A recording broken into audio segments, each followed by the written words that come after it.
It is the squad.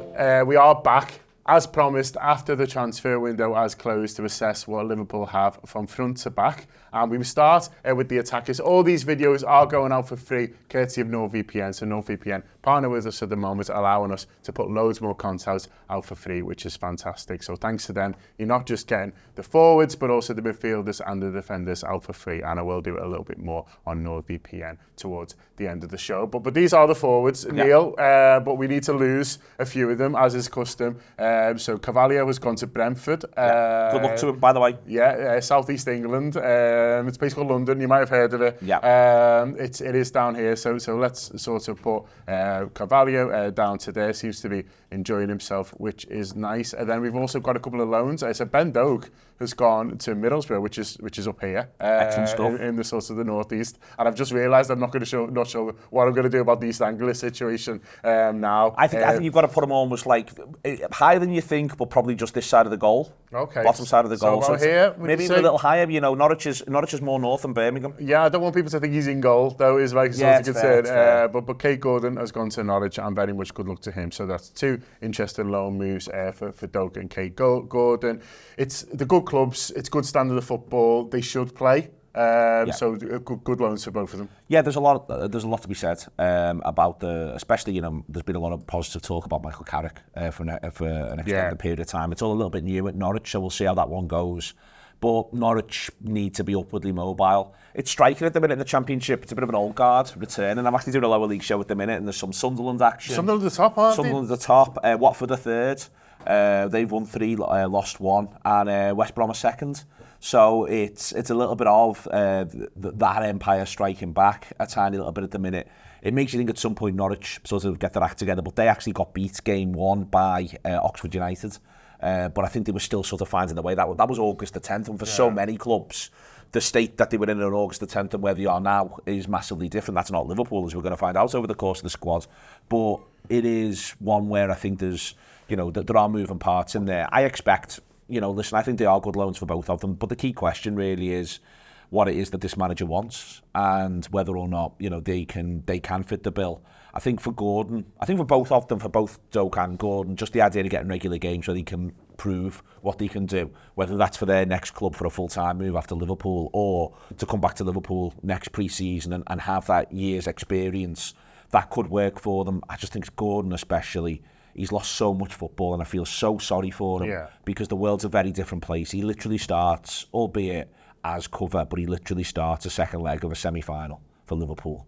So, I really do feel so sorry for the lad, and no matter what happens from this point, I just want him on a personal level to get his career back on track. I think that's the most important thing, and hopefully he manages that. Yeah, hopefully he does. I'm going to do the North read now because I've just been thinking and I can't think when else I'm going to do it. So there we are. So we'll do it now and then we'll get stuck into the 6 we have left. It's a bit like in America where they put the adverts after the opening. After the credits. the credits there. That has been your 30-second thing. That's quite funny in Brooklyn Nine-Nine, but it's nothing to do with the actual show. But I'm going to talk right now about who else is good at them. Cheers was good at them. I really like Sandberg. Yeah. And do you know who he's married to?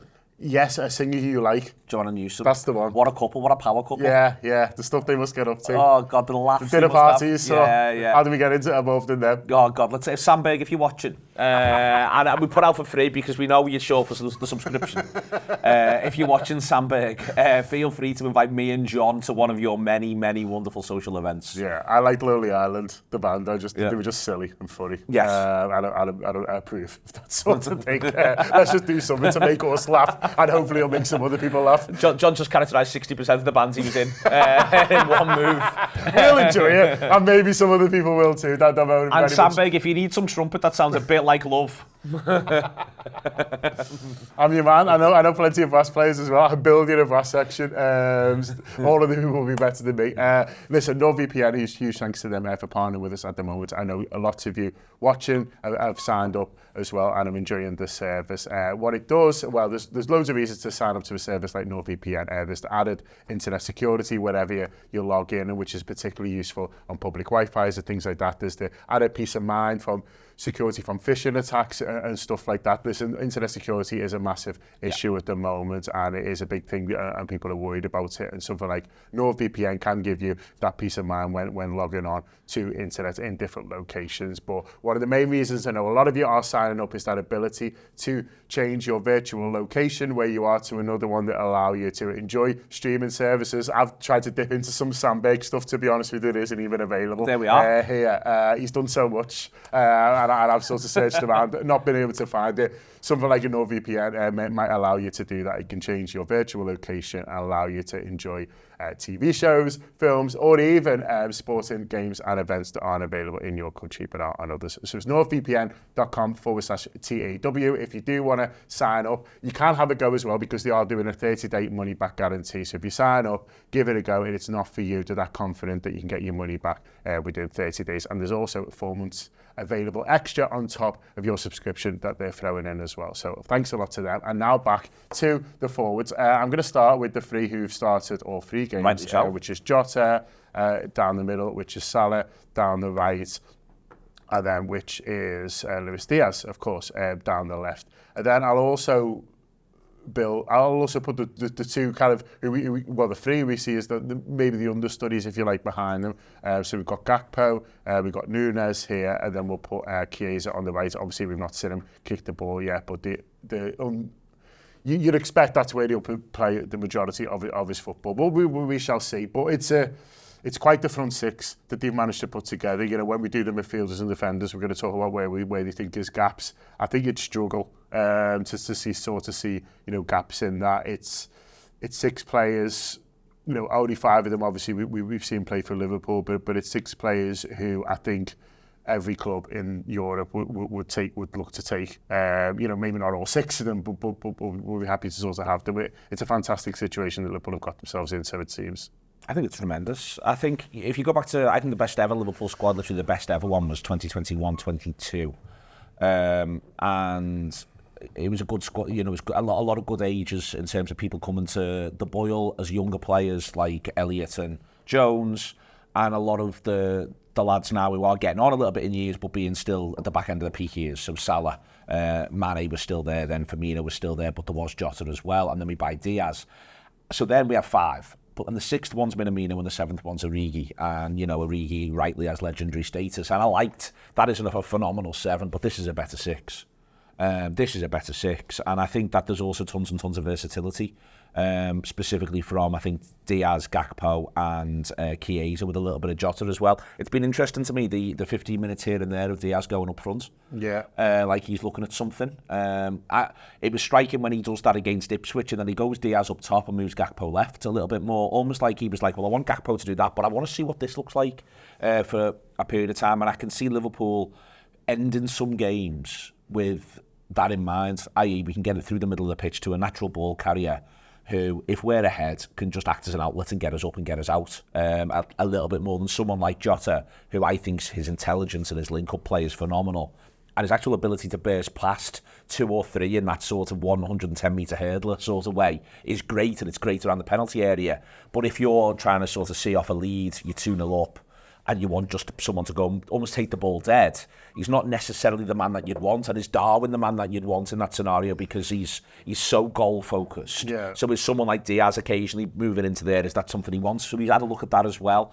And I think you're just looking here, Chiesa can play left. Chiesa could arguably play number 10.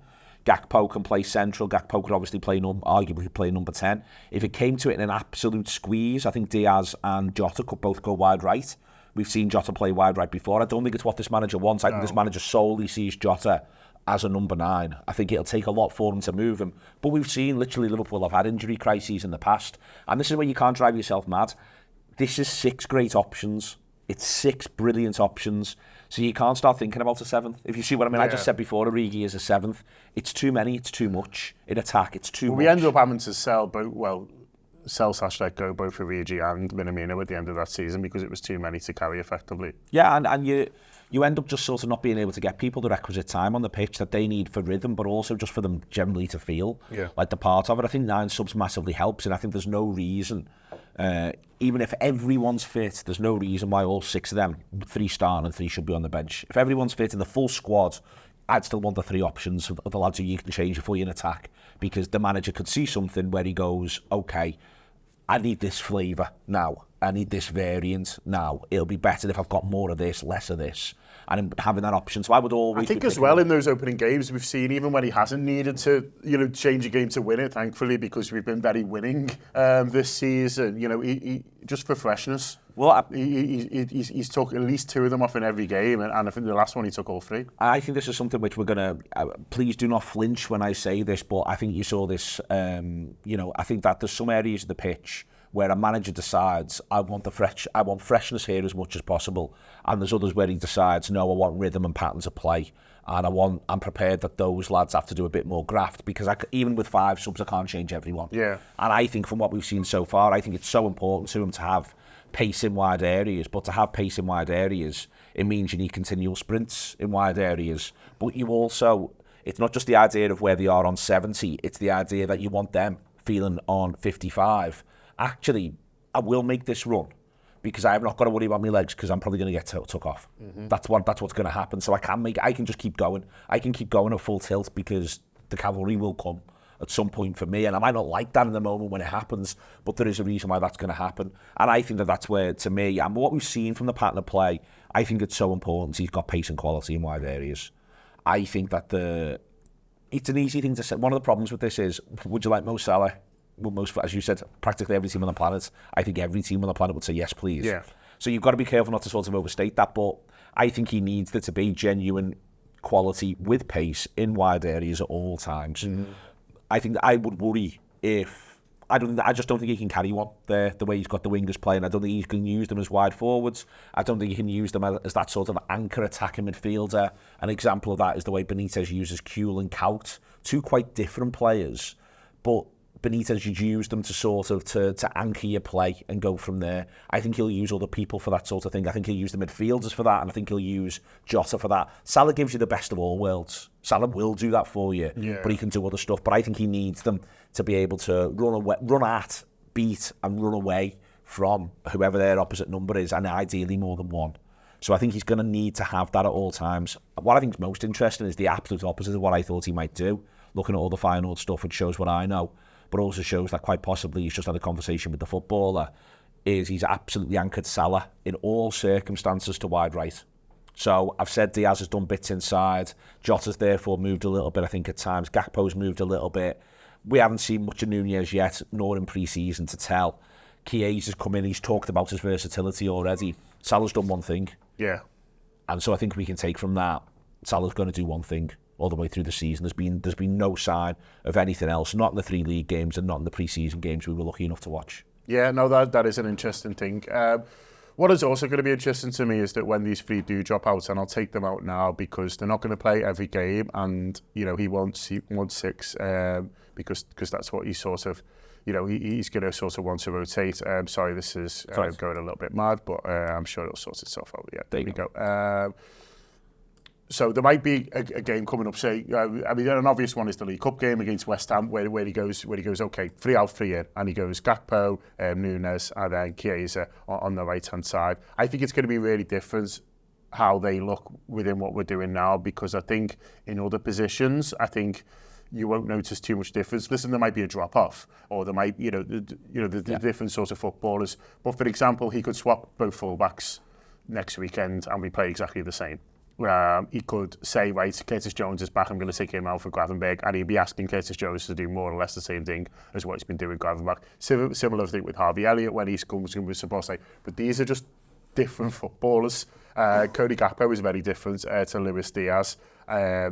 Darwin Núñez is very different to any forward I've ever watched in my life, but certainly very different to sort of Jota. Chiesa we haven't seen a huge amount of. We haven't seen any of them in Liverpool, but no one is Mo Salah. And so I think it's going to be really interesting how these guys come in, how they play, but also whether we look sort of different as a team when they're in. Yeah, I think we'll get to see bits and pieces of this as we go. So I think that I would be surprised. I think Darwin will start against Forest. Okay, which was that, the second one? The first one. First one back. I think Darwin will start the first one back against Forest, and it'll be the other 2. Oh, he's not going away. Exactly. International break. So I think he'll start the first one back after Forest, and the other 2 will be held back a little bit. Then I think you'll see them both from the bench against Forest, and maybe Darwin to come off as well against Forest.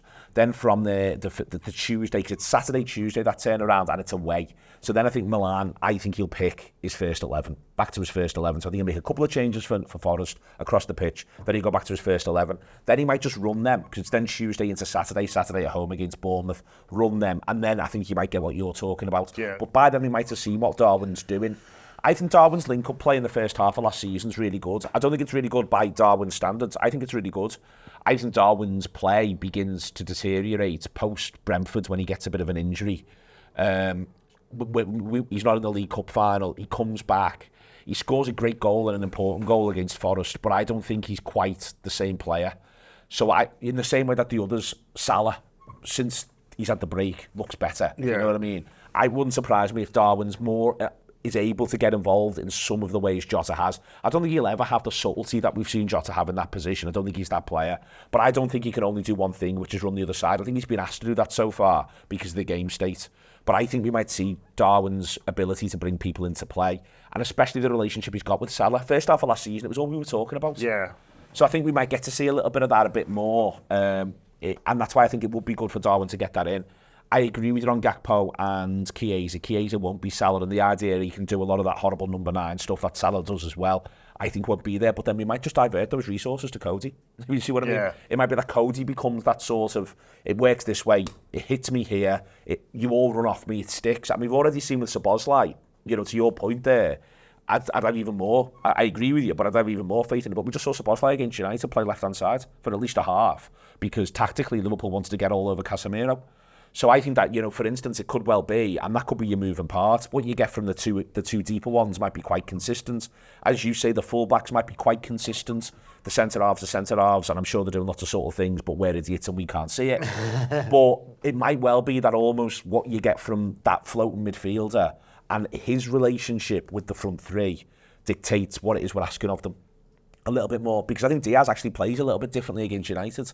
He's there to drag Mazraoui and to be a bit more penalty box based, and thankfully he scores 2 goals off the back of it, because Szoboszlai's going to go that way. And I think Salah almost ends up in quite a bit more of a direct duel than he has done so far. Like he is at times making the pitch big, but he wasn't doing quite as much of it because Szoboszlai's gone the other side. Yeah. In the first half especially. So I think we might see a little bit. That variance may well, you may well see therefore, okay, then the idea is, because it's going to go into Gakpo holds it, and Szoboszlai or Elliott or whoever else it is goes beyond in the way in which that was happening with Salah, and Chiesa's doing the Diaz job on the other side a little bit more, and Darwin's either Darwin in his head off, or as I think actually being a bit closer to what we've seen from Jota, but with the ability to be explosive coming off the shoulder on the other side. And I'm excited. I don't see how you can't be. And then you can mix them, as I say, you can then mix and match and say, well, all right, at this point in this game, or to start this game, we need this. To start this game, we need this. What will he do against Palace with that specific style of back 3 that he plays, back 5 that he plays? You can go through all of these. I think Wolves look a little bit of a mess, but you still shouldn't take Molineux lightly. What will he do there off the back of the fact that one comes after the League Cup game, but it's before Bologna, which is the second game and our first home game. What will he do around that? But Bologna's a Wednesday, so does he decide to do it a little bit differently in that regard? I sort of can't wait to see, and I think that for all of these, I think there's the opportunity for them to really grab starting positions. I think the 3 have grabbed their starting positions so far, but there's so many games. I think Chiesa will be a bit of a slow burn, but I think the other 2 are currently on the pitch on screen there. I think they've got real opportunities. I'm just excited about all of this. I really am.